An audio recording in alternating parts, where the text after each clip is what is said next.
think they carry the same old beliefs, because all of their programs would only focus on ancient Egypt, nothing on the many other layers of Egyptian heritage.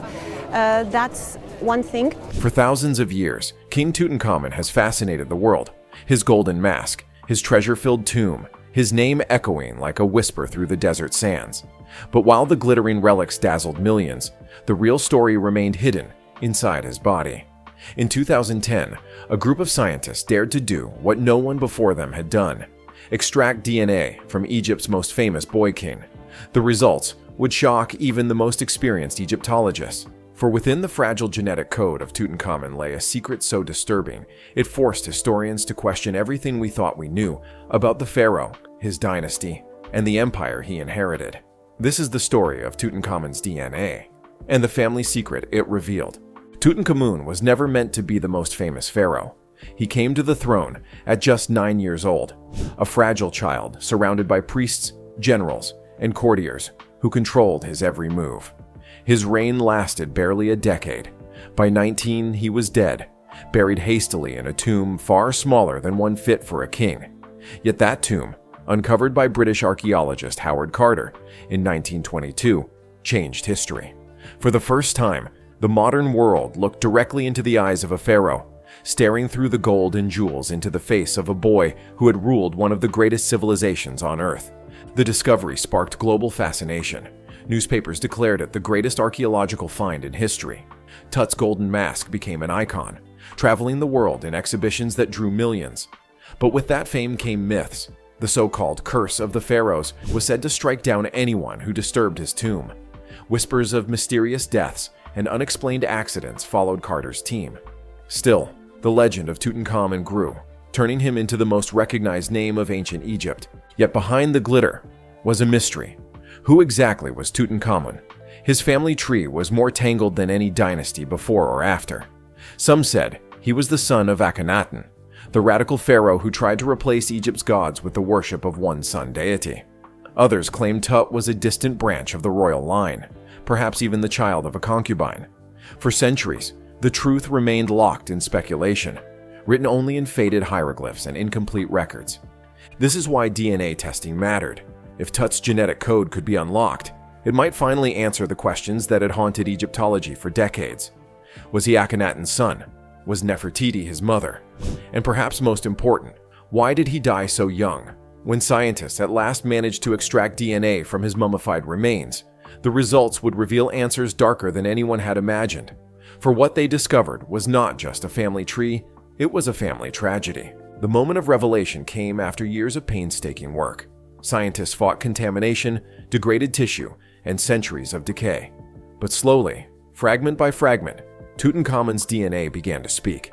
The code cracked open like a stone coffin, exposing what lay inside. And what it revealed stunned the team. Tutankhamun's parents were not simply royal. They were siblings. His father was Akhenaten, the heretic pharaoh. His mother was not the famous Nefertiti, but Akhenaten's own sister, an unnamed woman whose identity was erased from history. This incestuous union left deep scars in Tut's body. His DNA carried the marks of extreme inbreeding. CT scans revealed a club foot, bone deformities, and a cleft palate. His legs were so weak he likely needed a cane to walk. Archaeologists found dozens buried with him. His bones were brittle, fragile, prone to breaking. Far from the radiant image of a powerful ruler, Tutankhamun was a boy slowly collapsing under the weight of his own genetic inheritance. The picture grew clearer with more analysis. Scientists compared his DNA to that of other royal mummies stored in the Cairo Museum. The connections mapped out a dynasty consumed by inbreeding, desperate to keep power pure within the bloodline. But purity had its price. Generation after generation, the family grew weaker, plagued by deformities and disease. Tutankhamun was its most tragic victim. The evidence piled up. DNA testing found traces of malaria parasites in his blood, suggesting repeated infections. Combined with his fragile health, malaria may have been the final blow that ended his short life. CT scans of his skull and bones disproved earlier theories of assassination or a fatal chariot crash. The broken bones in his body were not wounds from murder. They were the result of frailty and post-mortem damage. For years, historians had argued over how Tut died. Poisoned, stabbed, thrown from a chariot. But the DNA revealed a quieter, crueler truth. He was not killed by an enemy's hand. He was undone by his own bloodline. The boy king was not just a symbol of wealth and glory. He was the product of a dynasty's darkest secret. The revelations were not easy for Egypt to accept. Tutankhamun had been paraded as a golden wonder, the face of a proud ancient past. To admit that this national icon was the child of incest, crippled and diseased, was deeply uncomfortable. Officials downplayed the findings at first, fearing they would damage his image and tarnish Egypt's most marketable pharaoh. But the truth could not be buried. Inbreeding was no accident. It was deliberate policy, meant to preserve the divine blood of the pharaohs. By marrying brother to sister, father to daughter, the dynasty kept power contained within itself. But this obsession weakened it from within, leaving Tut physically broken and politically vulnerable. His reign was erased from many records soon after his death, as if Egypt itself wanted to forget. Tutankhamun's father, Akhenaten, had already destabilized the kingdom by replacing Egypt's ancient gods with his monotheistic worship of Aten, the sun disk. Priests and nobles rejected this revolution, and when Tut ascended the throne, he was little more than a puppet. He restored the old gods, but his frail body could not restore stability. The dynasty he represented was already doomed. The DNA findings reframed Tutankhamun's story forever. He was not just the glittering boy king in gold. He was a victim, a teenager broken by the ambitions of his family. His golden mask was not a symbol of strength, but a disguise to hide weakness. Behind the mask was a boy who could barely walk, who suffered pain, who carried the burden of his family's obsession with divine blood.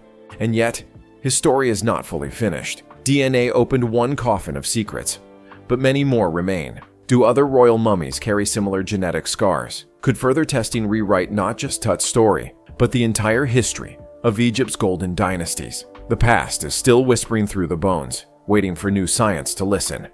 Tutankhamun remains an enigma. He was crowned king, but lived like a patient. He was worshipped as a god, but carried the weakness of a broken boy. His dynasty sought immortality through blood, but instead left him fragile and doomed. The irony is cruel. The Golden King, idolized for millennia, was himself a victim of the very system that gave him power. So what do you think? Was Tutankhamun the tragic victim of his family's darkest secret? Or does his DNA hint at an even bigger cover-up in Egypt's royal history? Share your thoughts below. And when you're ready for another shocking discovery hidden in an ancient tomb, click the next video now. Tutankhamun's DNA discovery also forces us to confront a larger truth about history itself. For centuries, the pharaohs were seen as almost supernatural beings, distant gods walking among mortals. Their monuments, temples, and statues portrayed them as flawless and immortal. Yet the science tells a very different story. The pharaohs were human, vulnerable to disease, to poor decisions, to the consequences of their own ambitions. Tutankhamun's frailty strips away the myth of perfection.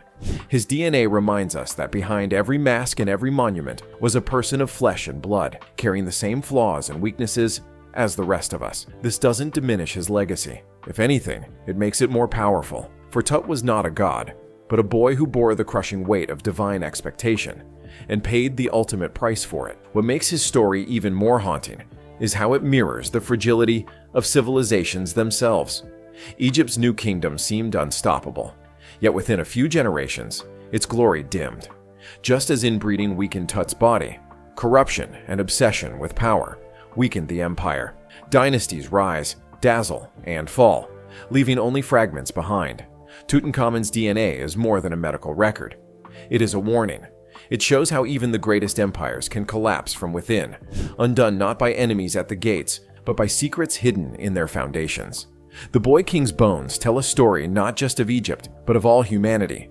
Greatness is fragile, and glory is never guaranteed. And still, Tutankhamun endures. Despite the frailty revealed by DNA, despite the tragedy etched into his bones, his name outlasted empires, languages, and even the desert that tried to bury him.